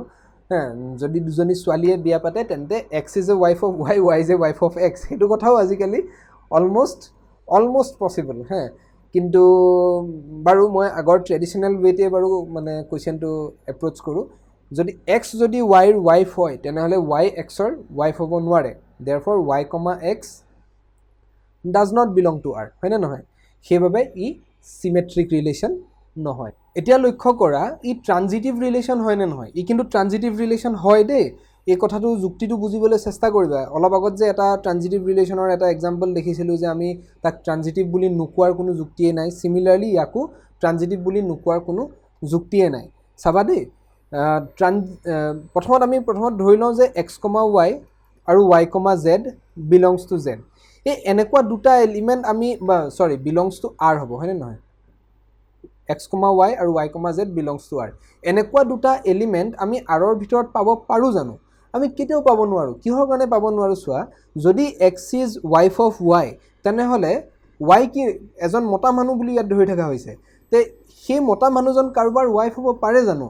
নোৱাৰে নহয়। গতিকে এক্স, ৱাই আৰু ৱাই, জেড এনেকুৱা দুটা এলিমেণ্ট আমি আৰৰ ভিতৰত পাবই নোৱাৰোঁ। আমি হাইপথেচিছ ছেটিছফাই কৰিব নোৱাৰোঁ। গতিকে হাইপথেচিছে যদি কথাটো মানে ট্ৰানজিটিভ ৰিলেশ্যনৰ যিটো ডেফিনেশ্যন, সেই ডেফিনেশ্যনটোৰ যিটো হাইপথেচিছ আছে, হাইপথেচিছটোৱেই যদি ছেটিছফাই কৰি থকা নাই, তেনেহ'লে ইয়াক আমি ট্ৰানজিটিভ ৰিলেশ্যন নহয় বুলি কোৱাৰ কোনো যুক্তি নাই। ট্ৰানজিটিভ ৰিলেশ্যন নহয় বুলি কেতিয়া ক'ম? যে এক্স, ৱাই আৰু ৱাই, জেড আছে, কিন্তু এক্স, জেড নাই। এনেকুৱা কিবা এটা পাব লাগিব, হয় নহয়? এক্স, জেড আৰৰ ভিতৰত নাই, এনেকুৱা কিবা এটা থাকিব লাগিব, তেতিয়াহে মই তাক ট্ৰানজিটিভ নহয় বুলি ক'ম। কিন্তু আমি এনেকুৱা দুটা এলিমেণ্ট পাবই নোৱাৰোঁ আৰৰ ভিতৰত। কিহৰ কাৰণে পাব নোৱাৰোঁ? যে if x is a wife of y, x is wife of y আৰু y is wife of z হ'বই নোৱাৰে। যদি x is wife of y হয়, ৱাই এজন মতা মানুহ, তেন্তে ৱাই কেতিয়াও কাৰো বেলেগৰ ৱাইফ হ'বই নোৱাৰে, হয়নে? গতিকে মানে এই ৰিলেশ্যনটো এটা ট্ৰানজিটিভ ৰিলেশ্যন হয়। কিহৰ কাৰণে হয়? কাৰণ ইয়াত এই ৰিলেশ্যনটোক আমি কেতিয়াও ট্ৰানজিটিভ নহয় বুলি ক'ব নোৱাৰোঁ, সেইবাবে ই এটা ট্ৰানজিটিভ ৰিলেশ্যন হয়। চ' কি বুলি লিখিবা চোৱা, signs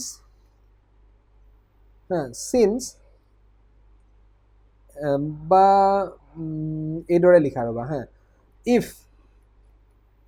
x, y belongs to R, then y, z can not belong to R. কেতিয়াও কেতিয়াও x, y যদি r এটা এলিমেণ্ট হয় তেনেহ'লে y, z r এলিমেণ্ট হ'বই নোৱাৰে কিহৰ কাৰণে হ'ব নোৱাৰে কাৰণ y কোনোবা বেলেগ মানুহৰ ৱাইফ হ'বই নোৱাৰে হয়নে নহয় সো আমি কি লিখিব পাৰোঁ therefore r is কি বুলি লিখিব পাৰোঁ r cannot be said not transitive rক আমি not transitive বুলি ক'বই নোৱাৰোঁ therefore r is transitive okay therefore r is transitive এই বস্তুবোৰ মই দেখিছোঁ ষ্টুডেণ্টেটো ভুল কৰেই কিছুমান টিচাৰেও ভুল কৰে এই বস্তুটো মানে ভুল কৰাৰ কাৰণটো হৈছে মেথামেটিকেল লজিকটো ইমান ইম্পৰ্টেণ্ট নহয় তোমালোকে এই মানে ডেফিনেশ্যনবিলাক ইমান সহজ বুলি ভাবিছা মানে ৰিফ্লেক্সিভ চিমেট্ৰিক ট্ৰানজিটিভ এই ৰিলেশ্যনবিলাকৰ যিবিলাক ডেফিনেশ্যন আছে তোমালোকে ভাবা যে সাধাৰণ ডেফিনেশ্যন এটা আহে কিন্তু সেই ডেফিনেশ্যনটোৰ গভীৰতাত সোমাই গ'লেহে গম পোৱা যায় যে ইয়াৰ ভিতৰত কিমান কথা লুকাই আছে ওকে সো এই ৰিলেশ্যনটো কি হয় এটা ট্ৰানজিটিভ ৰিলেশ্যন হয় কিন্তু ই ৰিফ্লেক্সিভ ৰিলেশ্যন নহয় আৰু চিমেট্ৰিক ৰিলেশ্যন নহয় ওকে আণ্ডাৰষ্টুড যদি তোমালোকে কিবা বুজা নাই তেন্তে মোক কমেণ্ট বক্সত সুধিবা দেই এটা নেক্সট কুৱেশ্যনটো বা নেক্সট ৰিলেশ্যনটো কি দিছে চোৱা যে r is the set of all ordered pairs x, y such that x is father of y okay x y ৰ ফাদাৰ হ'ব লাগিব তেনেহ'লেহে x y লগত ৰিলেটেড হৈ থাকিব লাগিব সেই সেটটোৰ ওপৰতে এই এটা যে সেট লৈছিলোঁ আমি এটা চিটিত থকা এটা পাৰ্টিকুলাৰ টাইমত থকা মানুহৰ সংহতি সেই সেটটোৰ ওপৰতে এই ৰিলেশ্যনটো ডিফাইন কৰা হৈ আছে ওকে চোৱা এতিয়া এই ৰিলেশ্যনটো ৰিফ্লেক্সিভ ৰিলেশ্যন হ'বনে নহ'ব এজন মানুহ নিজে নিজৰ বাপেক হ'ব পাৰে জানো নিজে নিজৰ বাপেক হ'ব পাৰে জানো কেতিয়াও নোৱাৰে হয়নে x is not a father of x সেইবাবে এই ৰিলেশ্যনটো এটা ৰিফ্লেক্সিভ ৰিলেশ্যন নহয় কাৰণ x, x does not belong to r for all x belongs to a এই কথাটো কেতিয়াও মানে সম্ভৱেই হ'ব নোৱাৰে মানে x is related to x সেই কথাটো কেতিয়াও সম্ভৱ হ'ব নোৱাৰে সেইবাবে এই ৰিলেশ্যনটো এটা ৰিফ্লেক্সিভ ৰিলেশ্যন নহয় এতিয়া চোৱা চিমেট্ৰিক হয়নে নহয় যদি x, y এলিমেণ্টটো থাকে আৰত তেন্তে y, x থাকিবনে তাৰমানে x যদি y ৰ ফাদাৰ হয় তেনেহ'লে y x ৰ কি হ'ব ছান হ'ব বা ডটাৰ হ'ব হয়নে নহয় তেওঁতো y x ৰ ফাদাৰ হ'ব নোৱাৰে নহয় হয়নে নহয় গতিকে এই ৰিলেশ্যনটো চিমেট্ৰিক ৰিলেশ্যনো নহয় x, y আৰত থাকিলে y, x কেতিয়াও আৰত থাকিবই নোৱাৰে কিহৰ কাৰণে থাকিব নোৱাৰে if x is a father of y if x is father of y then y is son or daughter of x হয়নে নহয় so y, x এলিমেণ্টটো কেতিয়াও থাকিবই নোৱাৰে এতিয়া চোৱা x, y যদি আৰত থাকে y, z যদি আৰত থাকে তেন্তে x, z থাকিবনে কেতিয়াও থাকিব নোৱাৰে কিহৰ কাৰণে থাকিব নোৱাৰে x, y যদি আৰত থাকে তাৰমানে x কি হয় y ৰ ফাদাৰ হয় y কি হয় z ৰ ফাদাৰ হয় গতিকে x কি হ'ব গ্ৰেণ্ডফাদাৰ হ'বনে নহ'ব x z ৰ কি হ'ব গ্ৰেণ্ডফাদাৰহে হ'ব ফাদাৰটো নহয় সেইবাবে x, z কেতিয়াও আৰত থাকিব নোৱাৰে সেইবাবে ই ট্ৰানজিটিভ ৰিলেশ্যনো নহয় আণ্ডাৰষ্টুড ই ৰিফ্লেক্সিভো নহয় চিমেট্ৰিকো নহয় ট্ৰানজিটিভো নহয় একদম সহজ বস্তু হয়নে সো আমি এতিয়া এই পাঁচটা ৰিলেশ্যন দেখিলোঁ এটা সেটৰ ওপৰতে পাঁচটা ৰিলেশ্যন দেখিলোঁ সেই ৰিলেশ্যনকেইটা ৰিফ্লেক্সিভ হয়নে নহয় চিমেট্ৰিক হয়নে নহয় ট্ৰানজিটিভ হয়নে নহয় আমি পৰীক্ষা কৰিলোঁ ওকে আণ্ডাৰষ্টুড এতিয়া কুৱেশ্যন নম্বৰ 2 লৈ আহা চোৱা so that the relation r in the set r of real numbers এইটো যে অলপ boldকে লিখিছে এই rটোৱে কি বুজাই আছে the set of all real numbers বুজাই আছে দেই তাৰমানে ইয়াত কি বস্তু এই rটো কাৰ সাবসেট হ'ব r cross r ৰ সাবসেট হ'ব ওকে এতিয়া চোৱা ৰিলেশ্যনটো কি দৰে ডিফাইন কৰিছে যে the set of all a, b such that a is less than or equal to b it is neither reflexive nor symmetric nor transitive এটাও নহয় সো প্ৰথমত আমি ৰিফ্লেক্সিভ হয়নে নহয় পৰীক্ষা কৰোঁ চাওঁ দেই ৰিফ্লেক্সিভিটি চাওঁ আমি ইয়াৰ ৰিফ্লেক্সিভ হয়নে নহয় আমি পৰীক্ষা কৰোঁ চোৱা ই ৰিফ্লেক্সিভ নহয় কিহৰ কাৰণে ৰিফ্লেক্সিভ নহয় তোমালোকৰ প্ৰথমত মানে দেখাত এনেকুৱা লাগিব কিয় x, x টাইপৰ এলিমেণ্টবিলাকতো থাকিবই কাৰণ 1, 1 আছে হয়নে নহয় 2, 2 থাকিবই কিহৰ কাৰণে 2, 2 থাকিব কাৰণ 1 is less than or equal to 1 square 2 is less than or equal to 2 square 3, 3, 3ও থাকিব কাৰণ 3 is less than or equal to 3 square হয়নে নহয় এই সকলোবোৰ এলিমেণ্ট থাকিব কিন্তু কিছুমান এলিমেণ্ট নাথাকে কোনবোৰ এলিমেণ্ট নাথাকে লক্ষ্য কৰা কোনবোৰ এলিমেণ্ট নাথাকে লক্ষ্য কৰা 1/2 যদি 1/2 এটা ৰিয়েল নাম্বাৰ হয়নে নহয় সেই ৰিয়েল নাম্বাৰটোতো মানে ফাৰ্ষ্ট এলিমেণ্ট হিচাপে আহিব এতিয়া 1/2 আৰু 1/2 whole square 1/2 whole square equal to কি 1/4 হয়নে নহয় চ' 1/2 ইজ গ্ৰেটাৰ দেন 1/4 হয়নে নহয় 1/2 is not less than or equal to 1/4 এই 1/2ৰ ক্ষেত্ৰত এই কণ্ডিশ্যনটো ছেটিছফাই হৈ থকা নাই বা 1/3ৰ ক্ষেত্ৰত এই কণ্ডিশ্যনটো ছেটিছফাই হৈ থকা নাই বা 1তকৈ সৰু যিবোৰ নাম্বাৰ আছে 0 আৰু 1ৰ মাজত যিবোৰ নাম্বাৰ আছে সেই নাম্বাৰবোৰৰ বাবে এই কণ্ডিশ্যনটো ছেটিছফাই হৈ থকা নাই হয়নে নহয় সেইবাবে এই ৰিলেশ্যনটো এটা ৰিফ্লেক্সিভ ৰিলেশ্যন নহয় চ' তোমালোকে কি বুলি লিখিব পাৰা যিকোনো এটা কাউণ্টাৰ এক্সাম্পল ল'লেই হ'ল কি বুলি লিখিব পাৰা since 1/2 is greater than 1/2 whole square which is equal to 1/4 therefore 1/2 comma 1/2 does not belong to the relation হয় না 1/2 comma 1/2 এই এলিমেন্টটো ৰিলেশ্যনটোৰ ভিতৰত নাথাকিব সেইবাবে ই ৰিফ্লেক্সিভ ৰিলেশ্যন নহয় okay আন্ডাৰস্টুড therefore r is not reflexive r is not reflexive তোমালোকে এইদৰে লিখি দিব পাৰা এতিয়া আমি ইয়াৰ সিমেট্ৰি পৰীক্ষা কৰিম দেই সিমেট্ৰি সো সিমেট্ৰি হ'বলৈ কি হ'ব লাগে যে a is less than or equal to b square আৰু b is less than or equal to a square এই দুইটাই হ'ব লাগিব তেনেহ'লে হে ৰিলেশ্যনটো সিমেট্ৰিক ৰিলেশ্যন হ'ব হয়নে কিন্তু এই কথাটো জানো সম্ভৱ এই কথাটো কেতিয়াও সম্ভৱ হ'বই নোৱাৰে একদম তোমালোকে সহজ এক্সাম্পল এটা লৈ পেলাই আগবাঢ়িব পাৰা চোৱা 1,2 belongs to r হয় কিহৰ কাৰণে 1,2 belongs to r কাৰণ 1 is less than or equal to 2 square হয় না 1 is less than or equal to 2 square but 2,1 does not belong to r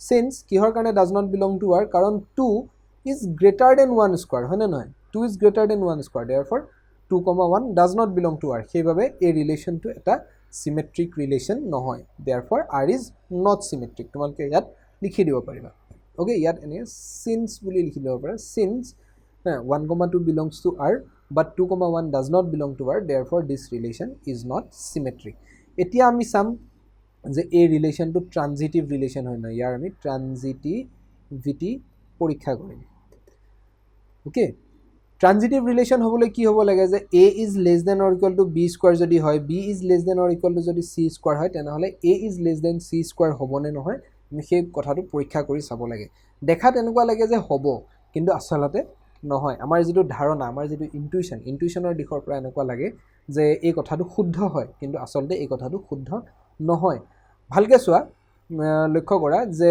আমি এনেকুৱা এটা কাউণ্টাৰ এক্সাম্পল বাছি উলিয়াব পাৰোঁ হা কি ভাবোঁ চোৱা 3,2 এলিমেণ্টটো থাকিব আৰৰ ভিতৰত থাকিব 3,2 এলিমেণ্টটো আৰৰ ভিতৰত থাকিব কিহৰ কাৰণে থাকিব কাৰণ 3 is less than 2 square less than or equal to 2 square হয় না 3 is less than or equal to 4 therefore 3,2 এলিমেণ্টটো আৰৰ ভিতৰত থাকিব আকৌ তোমাৰ 2,1.5 এলিমেণ্টটো থাকিব 1.5 থাকিবনে 2,1.5 থাকিব কিহৰ কাৰণে থাকিব চোৱা কাৰণ 2 is less than or equal to 1.5 whole square 1.15 square equal to কি আছিলে 225 হয় না গতিকে 2.25 2 is less than or equal to 2.25 therefore 2,1.5 এলিমেণ্টটো ইয়াৰ ভিতৰত থাকিব absolutely থাকিব understood কিন্তু লক্ষ্য কৰা এই দুইটা এলিমেণ্টেই আৰৰ ভিতৰত আছে but 3,1.5 does not belong to r does not belong to r কিহৰ কাৰণে does not belong to r কাৰণ 3 is greater than 1.5 whole square 1.5 whole square equal to কি 1.5 whole square is equal to 2.25 হয় নে নহয় so 2.25 তকৈ 3 টো ডাঙৰ হয় নে নহয় সেইবাবে 3,1.5 এলিমেণ্টটো আৰৰ ভিতৰত নাই সেইবাবে ই এটা ট্ৰানজিটিভ ৰিলেশ্যন নহয় তো তোমালোকে কি লিখিব পাৰা since 3,2 and 2,1.5 belongs to r but 3,1.5 does not belong to r therefore r is not transitive এইদৰে তোমালোকে লিখি দিব পাৰা আন্ডাৰস্টুড একদম সহজ কথা হয়নে এই ৰিলেশ্যনটো যে ৰিফ্লেক্সিভো নহয় সিমেট্ৰিকো নহয় ট্ৰানজিটিভো নহয় সেই গোটেইখিনি কথা আমি ইয়াত প্ৰমাণ কৰিলোঁ এতিয়া কুৱেশ্যন নম্বৰ 3 লে যাওঁ আহা Question number 3 কি দিছে চোৱা যে check whether the relation are defined in the set 1 2 3 4 5 6 as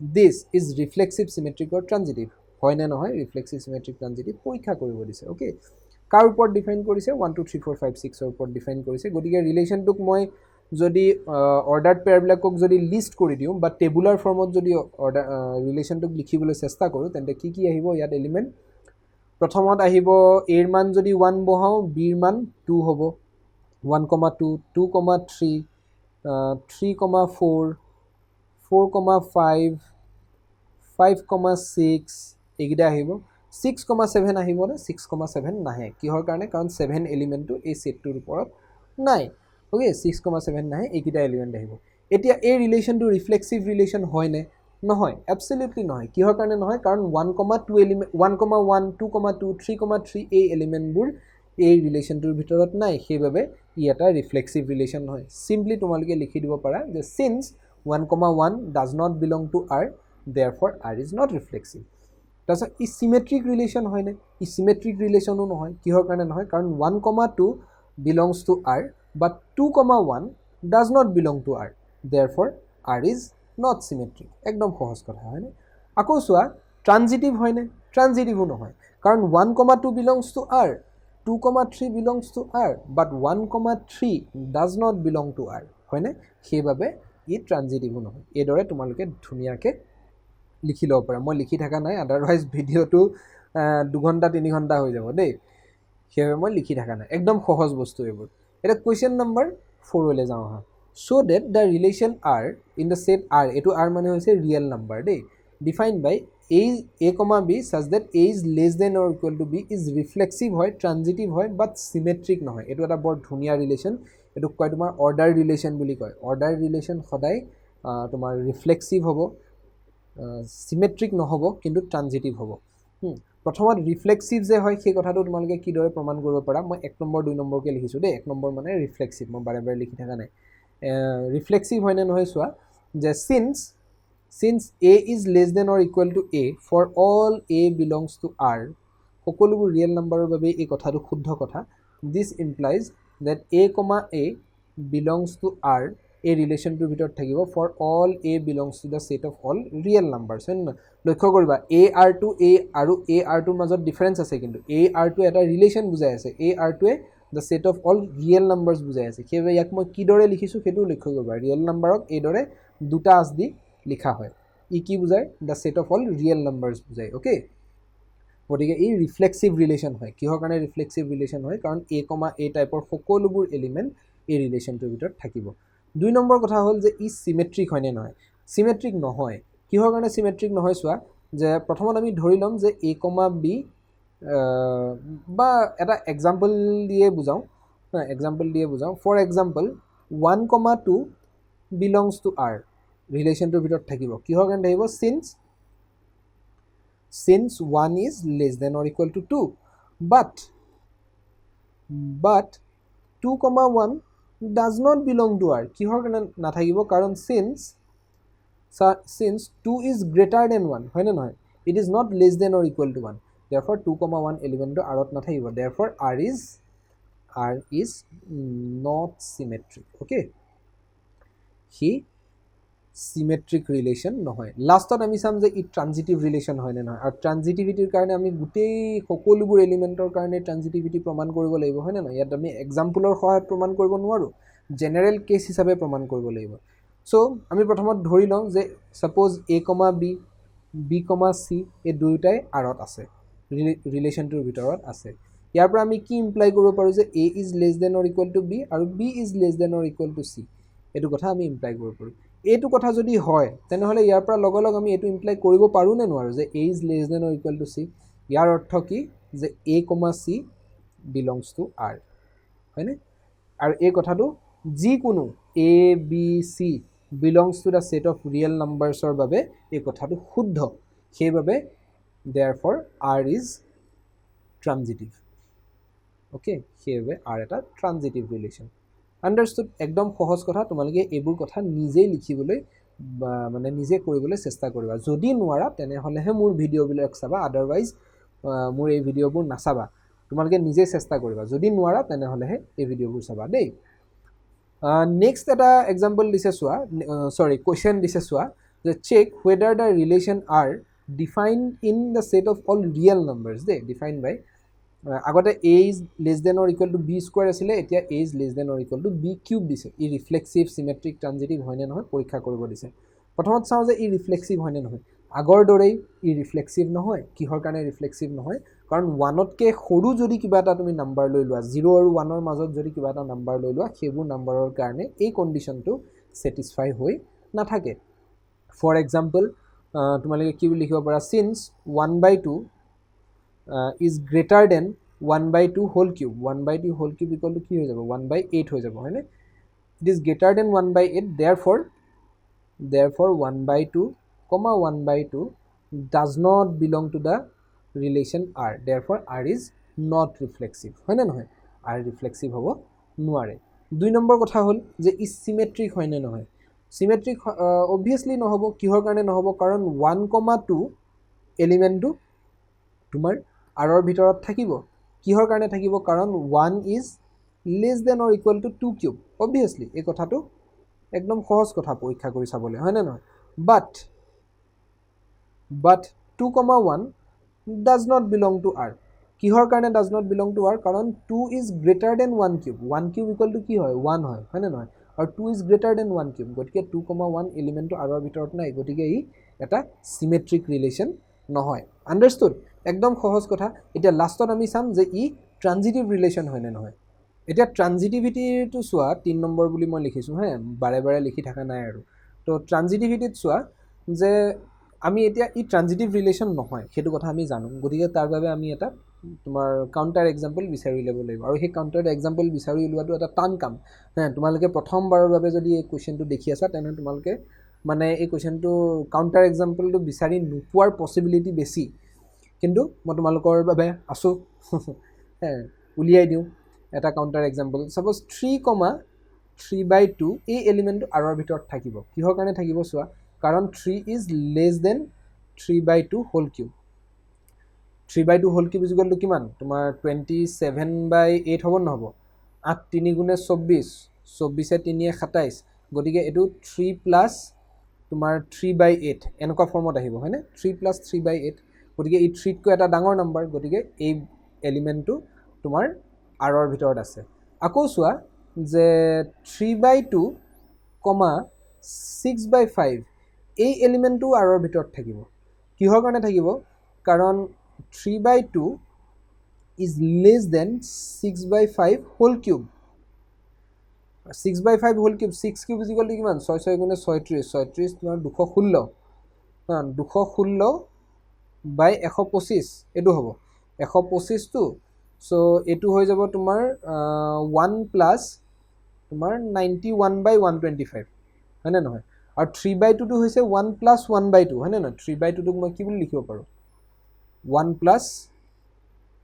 1/2 হয়নে এতিয়া এই যেহেতু 1/2 টো এই 91/125 তকৈ সৰু নাম্বাৰ হয়নে নহয় গতিকে 3/2, 6/5 এই এলিমেন্টটো r ৰ ভিতৰত থাকিব ওকে এইকিটা মই এক্সট্ৰা ক্যালকুলেশন ওকে বুজি পাইছানে এতিয়া এই দুটা এলিমেন্ট থাকাৰ লগে লগে সোৱা a, b টাইপৰ এলিমেন্ট এটা আছে b, c টাইপৰ এলিমেন্ট এটা আছে গতিকে a, c টাইপৰ এলিমেন্ট এটা থাকিলে আমি তাক ট্ৰানজিটিভ ৰিলেশ্যন বুলি কওঁ কিন্তু এটো যেহেতু আমি এটা কাউন্টাৰ এক্সাম্পল লিখি আছো সোৱা 3,6/5 এই এলিমেন্টটো r ৰ ভিতৰত নাথাকে কিহৰ কাৰণে নাথাকিব সোৱা কাৰণ 6/5 whole cube is equal to কিমান এটো পাইছন নাই 216 ডিভাইডেড বাই 125 ই কি নাম্বাৰ 1 plus 91/125 হয় না না ই কি কাৰ মাজত থাকিব ই 1 আৰু 2 মাজত থাকিব এই নাম্বাৰটো ই 3 তকৈ এটা সৰু নাম্বাৰ হ'ব গতিকে 3 is greater than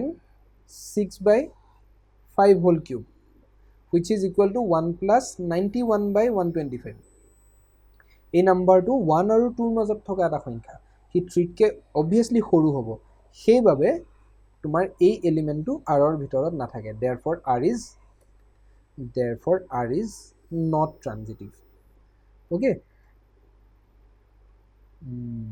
okay r is not transitive এইদৰে আমি এই কোৱেশ্চনটো সলভ কৰিব পাৰো বাৰু এতিয়া নেক্সট কুৱেশ্যনলৈ যাওঁ দেই কি দিছে so' that the relation R in the set 1 2 3 given by R equal to this is symmetric but neither reflexive nor transitive ই ৰিফ্লেক্সিভো নহয় ট্ৰানজিটিভো নহয় কিন্তু চিমেট্ৰিক হয় অবভিয়াছলি ৰিফ্লেক্সিভ নহ'ব কাৰণ 1, 1, 2, 2, 3, 3 কোনোটো এলিমেণ্টেই নাই তিনিটা এলিমেণ্ট থাকিলেহে আমি তাক ৰিফ্লেক্সিভ বুলি ক'ম হয়নে নহয় এই তিনিটা এলিমেণ্টৰ এটা এলিমেণ্টটো এই ৰিলেশ্যনটোৰ ভিতৰত নাই গতিকে ৰিফ্লেক্সিভ নহয় চিম্পলি তোমালোকে লিখিলেই হ'ল যে signs 1, 1 does not belong to the relation R therefore R is not reflexive একদম সহজ কথা দেই 2 নম্বৰ কথাটো হ'ল যে ই চিমেট্ৰিক হয় নে নহয় লক্ষ্য কৰা যে ই চিমেট্ৰিক হয় কাৰণ 1, 2 এলিমেণ্টটো আছে লগালগ 2, 1 এলিমেণ্টটো ইয়াত আছে ওকে গতিকে ই চিমেট্ৰিক ৰিলেশ্যন হয় কিন্তু ই ট্ৰানজিটিভ ৰিলেশ্যন নহয় ট্ৰানজিটিভ ৰিলেশ্যন কিহৰ কাৰণে নহয় কাৰণ 1, 2 আছে 2, 1 আছে কিন্তু 1, 1 এলিমেণ্টটো নাই A, B টাইপৰ এলিমেণ্ট আছে B, C টাইপৰ এলিমেণ্ট আছে লগালগ A, C টাইপৰ এলিমেণ্ট এটা থাকিব লাগিছিল হয়নে নহয় যিহেতু নাই গতিকে ই ট্ৰানজিটিভ ৰিলেশ্যন নহয় আণ্ডাৰষ্টুড এইটো কুৱেশ্যন একদমেই সহজ কুৱেশ্যন আছিলে চ' কৰি দিয়া নাই তোমালোকে কি বুলি লিখিবা signs 1, 2 belongs to R 2, 1 belongs to R but 1, 1 does not belong to R therefore R is not transitive এইদৰে লিখিলে হ'ল okay next question to চোৱা so that the relation R in the set A of all books in a library of a college এখন কলেজৰ লাইব্ৰেৰীৰ সকলোবোৰ কিতাপৰ সংহতিটোক A সেটেৰে denote কৰা হৈছে okay আৰু সেই সেটটোৰ ওপৰত এটা ৰিলেশ্যন ডিফাইন কৰিছে কিদৰে চোৱা যে R is the set of all ordered pairs x, y such that x and y have the same number of pages দুখন কিতাপৰ যদি সেম নাম্বাৰ মানে পেজ নাম্বাৰ যদি মানে নাম্বাৰ অফ পেজেছ যদি সেম হয় দুখন কিতাপৰ তেনেহলে সেই দুটা কিতাপক ৰিলেটেড বুলি কম আমি ওকে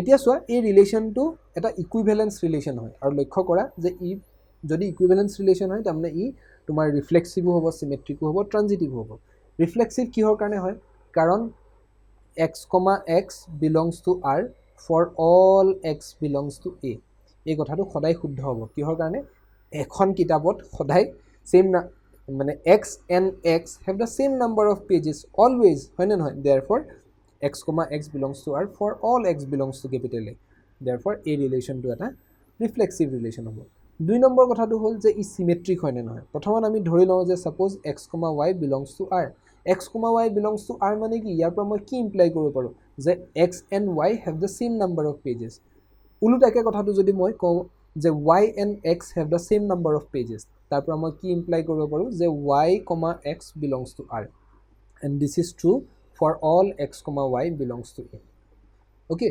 therefore এই ৰিলেশ্যনটো কি হৈ যাব তোমাৰ এটা চিমেট্ৰিক ৰিলেশ্যন হৈ যাব okay তোমালোকে এই কথাটো অলপ বহলাই লিখিবা দেই মই একদম ছুটি ছুটিকে লিখিছোঁ আৰু 3 নম্বৰ কথাটো হ'ল আমি যদি ধৰি লওঁ যে x, y আৰু y, z এই দুটা এলিমেণ্ট যদি R ত থাকে ইয়াৰ অৰ্থটো কি যে x and y have the same element y and z x and y have the same number of pages y and z have the same number of pages therefore x and z have the same number of pages হয় না therefore ইয়াৰ পৰা আমি imply কৰিব পাৰোঁ যে x, z belongs to R for all x, y, z belongs to R okay therefore it is a transitive relation একদম সহজ বস্তু তোমালোকে যদি কিবা বুজি পোৱা নাই মোক কমেন্ট বক্সত জনাবা ওকে বাৰু যি কি নহওক মই ভাবিছিলোঁ যে এটা ভিডিঅ'ৰ ভিতৰতে মই কুৱেশ্যন নম্বৰ 1 ৰ পৰা 16 লৈকে গোটেইখিনি সলিউশন কৰি দিম কিন্তু ভিডিঅ'টো বহুত লম্বা হৈ যাব মই দেখিছোঁ যেহেতু ইমান লম্বা ভিডিঅ' ইউটিউবত দিয়া বৰ বেছি ঠিক কথা নহয় আজিৰ ভিডিঅ'টো মই ইমানতে সামৰিলোঁ নেক্সট ভিডিঅ'ত আমি কুৱেশ্যন নম্বৰ 8 ৰ পৰা কুৱেশ্যন নম্বৰ 16 লৈকে গোটেইখিনি সলভ কৰিবলৈ চেষ্টা কৰিম তোমালোকে যদি এই ভিডিঅ'টোত মানে তোমালোকৰ যদি কিবা ইনষ্ট্ৰাকটিভ ফিডবেক আছে তোমালোকে যদি কিবা ফিডবেক দিব বিচাৰিছা তেনেহলে মোক কমেন্ট বক্সত জনাবা যে স্যাৰ আপুনি বৰ ছুটি ছুটিকে বুজাইছে আৰু অলপ দীঘলকে বুজাওক বা গোটেই কোৱেশ্চনৰ আনসাৰটো ধুনীয়াকে লিখি দিয়ক বুলি যদি কোৱা তেনেহলে লিখিও দিব পাৰিম কিন্তু হেতু কৰা তোমালোকৰ বাবে ভাল নহব মই যদি সকলোবোৰ বস্তু তোমালোকৰ একদম সন্মুখত দাঙি ধৰো তেনেহলে হেতু তোমালোকৰ বাবে বৰ বেছি সদায় লাভদায়ক নহব তোমালোকে নিজেই বস্তুবোৰ লিখিবলৈ শিকিব লাগে সেইবাবে মই জাস্ট কোৱেশ্চনটো মানে আইডিয়াটো তোমালোকক দি দিছো তোমালোকে নিজেই অলপ লিখিবলৈ চেষ্টা কৰাটো উচিত বুলি মই ভাবো ঠিক আছে সো আজিলৈ ইমানতে এৰিছো আশা কৰো তোমালোকে ভিডিঅ'টো ভাল পাবা কিবা ইনষ্ট্ৰাকটিভ ফিডবেক থাকিলে জনাবা বাৰু আজিলৈ সামৰিছোঁ, ধন্যবাদ।